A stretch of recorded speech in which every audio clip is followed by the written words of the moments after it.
Los etruscos. Los griegos han transmitido a la humanidad el amor a la belleza. El genio de las artes floreció como un prodigio en este pueblo bendecido por los dioses.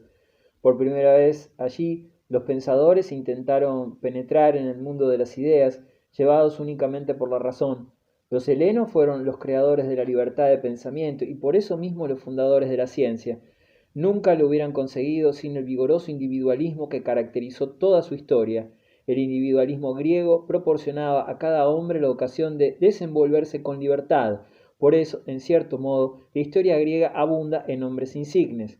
Pero la medalla también tiene su reverso. Hubo un tiempo en que se consideraba al mundo griego como un mundo ideal, pero un examen más atento y desapasionado nos quita esa ilusión. Ahora sabemos cuántos defectos y errores ensombrecieron la aureola de la vida griega. Basta pensar en la esclavitud y en la situación social de la mujer. Lo que constituía la fuerza de los helenos en el plano cultural era su debilidad desde el punto de vista político. La falta de unión y las disensiones determinaron su destino. Lo que los griegos no pudieron alcanzar lo consiguió otro pueblo menos dúctil, pero más realista, asentado en la central de las tres grandes penínsulas que se desgajan del continente europeo para avanzar al Mediterráneo. Grecia e Italia viven de espaldas una de otra. Los puertos de Grecia están situados en la costa oriental, los de Italia en el litoral poniente. En Grecia los campos más fértiles se encuentran en las costas orientales, las regiones más ricas de Italia se hallan al oeste de los Apeninos, protegidas de los vientos del norte. Se puede decir, pues, que Grecia mira hacia el oriente e Italia hacia occidente, observación que vale tanto para la historia como para la geografía. Grecia tenía comunicaciones naturales con Asia Menor, y Egipto, por el contrario, los pueblos de Italia, sin ningún rosario de islas a lo largo de sus costas, vivieron mucho tiempo replegados en sí mismos. Los valles eran fértiles y la vida del campesino era menos peligrosa que la del marino. La prehistoria terminó mucho más tarde en Italia que en Grecia. La población no abandonó su estado cultural primitivo, sino después de mucho tiempo. En aquella época remota, la península estaba habitada por tribus que hablaban lenguas distintas, indoeuropeas o no. La arqueología puede remontar su evolución hasta la Edad de Piedra y el período de las cavernas, pero con una luz difusa e intermitente sobre ese pasado misterioso. Dos pueblos introdujeron la cultura en Italia, los etruscos y los griegos. Aquellos se establecieron en la vertiente occidental de los Apeninos centrales, estos en Sicilia e Italia meridional, desde el siglo VIII a.C. Así llegaron lentamente los griegos a ser vecinos de los etruscos e influyeron en su cultura. En efecto, el influjo cultural de los helenos no se limitó a la colonización de la Magna Grecia, echaron también la semilla de la civilización en Etruria y en el Lacio. Sin embargo, en estas dos regiones los griegos no eran ya colonos, sino simples mercaderes. Los historiadores no están de acuerdo sobre su origen, si bien admiten unánimes que la civilización etrusca apareció en Italia central en ese mismo siglo VIII a.C., sin obstáculo aparente a la civilización milanoviana, sólidamente implantada en el Lacio desde comienzos del primer milenio a.C. Según antiguas tradiciones griegas citadas por Heródoto, los etruscos vivieron primero en Lidia, Asia Menor, pero el hambre los ahuyentó de allí. Sea lo que fuera, los restos de etruscos prueban la existencia de contactos muy estrechos con Oriente, desde época muy antigua. Se han encontrado un vaso de piedra con el nombre de un faraón egipcio que reinó hacia el 700 a.C. y varios escarabajos, algunos de los cuales son egipcios y otros copias etruscas. La arquitectura ofrece semejanzas más notables aún. Los templos etruscos están construidos, a diferencia de los griegos y de los romanos de la época posterior, sobre una plataforma elevada. Así se hacía en Oriente, y en ello puede apreciarse la influencia de las montañas artificiales, Sigurat, de los sumerios. Los romanos tomaron también de los etruscos su tipo singular de habitación, la casa con atrio, que consta de una sala de recepción situada ante la casa, en cuyo muro de fondo se abren tres puertas de acceso a las habitaciones privadas. En Chipre se han descubierto palacios de trazado similar.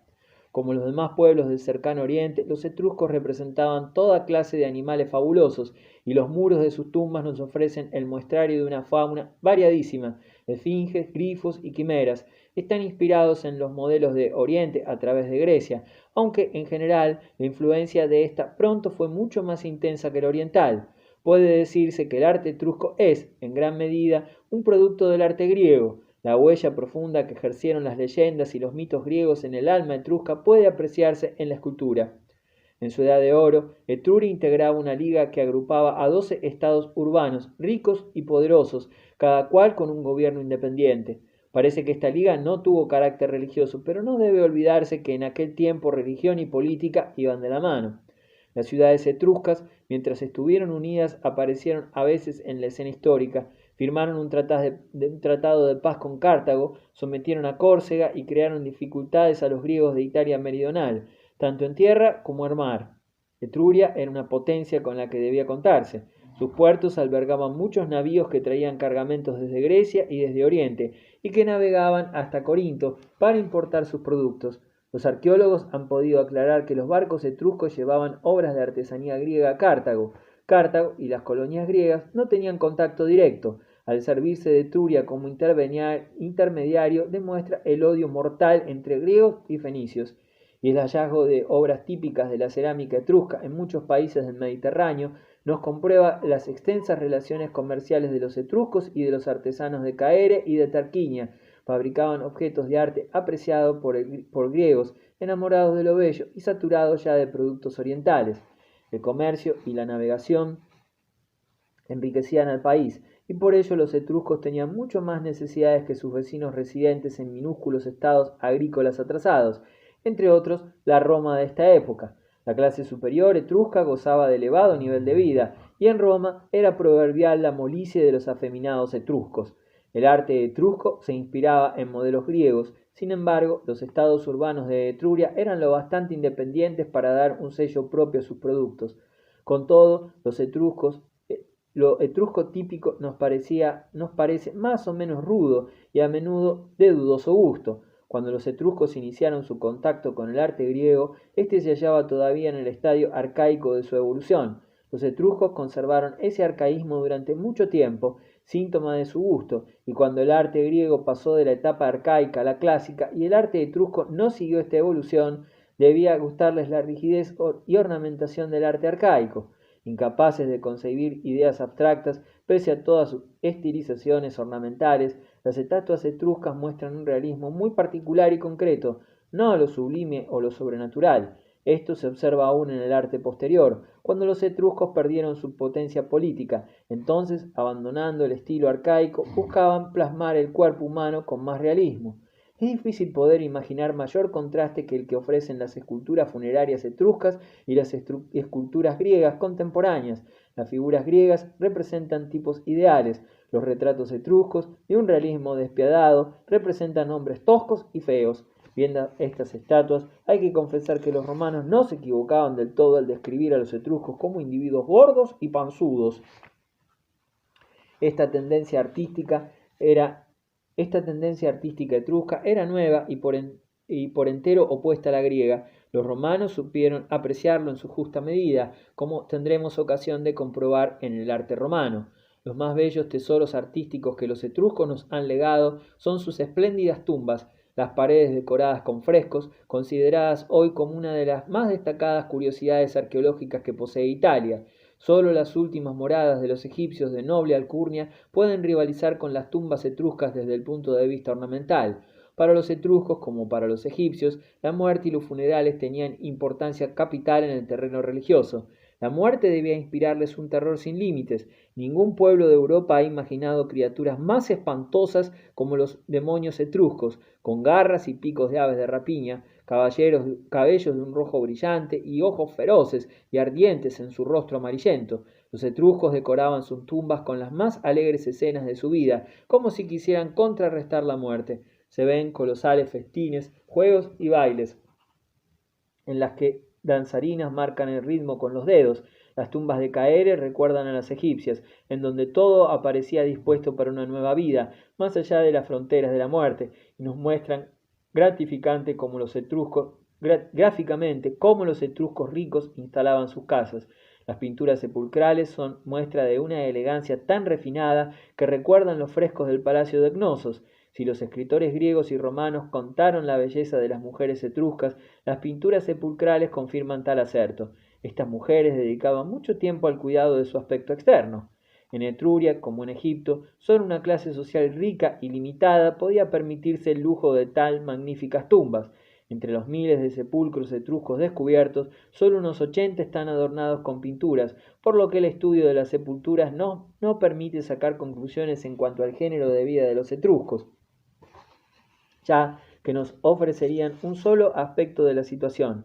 Como dice un historiador inglés, el pueblo que conquistó la mitad de Italia y la hizo alcanzar un elevado nivel de cultura no pasó todo el tiempo asistiendo a fiestas, borracheras, carreras, combates de boxeo y de lucha y conciertos de flauta. La mayor parte de las tumbas han sido descubiertas en las cercanías de Tarquinia, ciudad situada unos 60 kilómetros al noroeste de Roma. Desde el punto de vista artístico, los hallazgos más estimados de las mismas son los vasos griegos, casi siempre de calidad incomparable. Los alfareros de Atenas exportaron durante mucho tiempo sus mejores artículos a estas regiones. Casi todo cuanto sabemos de los etruscos lo debemos a estas tumbas. En cuanto a su lengua, es todavía un enigma pese a las valiosas aportaciones de los filólogos. Se puede leer la escritura sin dificultad, pues las letras son las del alfabeto griego, pero hasta el presente solo ha podido traducirse un corto número de palabras. Sería muy importante determinar el grupo lingüístico al que pertenecen los etruscos, pero en esta cuestión las teorías son casi tan numerosas como las similitudes lingüísticas. ¿Era o no una lengua indoeuropea? El problema, según parece, tiene una respuesta negativa. A comienzo de la cumbre de su poderío. Después, la oleada de pueblos célticos procedentes del norte y los griegos que venían del sur dificultaron su vida. Ante esta situación, los etruscos se aliaron a Cartago, enemigo tradicional de los griegos, pero la suerte no estaba con ellos. En 480 a.C., año en que los griegos metropolitanos triunfaban de los persas, los griegos occidentales infligieron una aplastante derrota a los cartagineses, y 6 años después le tocó a la vez a los etruscos. Fueron vencidos junto a Cumas por el tirano de Siracusa, Hierón, pariente y sucesor de Gelón, y esta derrota cambió la historia de los etruscos. En lo sucesivo fueron decayendo, y su país fue conquistado poco a poco por los celtas, los samnitas y los romanos. Cumas era una colonia griega y durante mucho tiempo uno de los principales puntos de apoyo de la expansión cultural helénica en Italia. Todo parece indicar que los romanos y otros pueblos de Italia central usaban una variante del alfabeto griego de esta región, que fue luego nuestro alfabeto latino. La Roma legendaria. Fundación y expansión de Roma. Rómulo y Remo.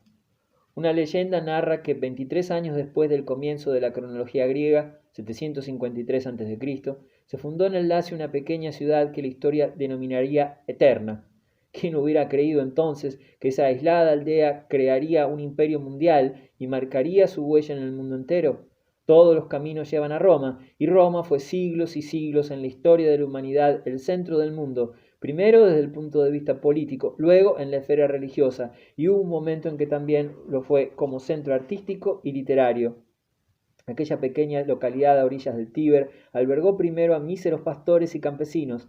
La población de Roma no disfrutó de una cultura hasta más tarde, gracias a los etruscos y a los griegos de la Italia meridional. Los romanos asimilaban mucho menos que los jonios las nuevas corrientes del pensamiento, como los espartanos, a quienes se asemejaban en otros aspectos. Los romanos daban más importancia a la ética que a la estética. El romano era, ante todo, un hombre cumplidor. El deber era el objeto de su vida, lo que le daba sentido. La grandeza de los romanos radica en la creación de su Estado y en su estructura social. Por otra parte, la política es el terreno adecuado para que un hombre decidido encuentre toda clase de éxitos. Griegos y romanos se complementaron mutuamente. Su íntegro carácter constituía a la vez su fuerza y su debilidad. La admiración que sentimos por la Hélade no debe hacernos olvidar la incapacidad de los pueblos griegos para realizar la unidad política. De la misma manera, pecaríamos de cortedad espiritual si reprochásemos a los romanos el no haber producido ninguna obra de arte, como las de Fidias, Praxísteles y Lisipo, o no haber escrito obras semejantes a las de Homero, Sófocles y Aristófanes. Sería, dice Teodoro Mommsen, el gran historiador de Roma, totalmente ilógico, desde el punto de vista histórico, alabar a los griegos y desdeñar a los romanos, o viceversa. La encina tiene tanto derecho a existir como la caña.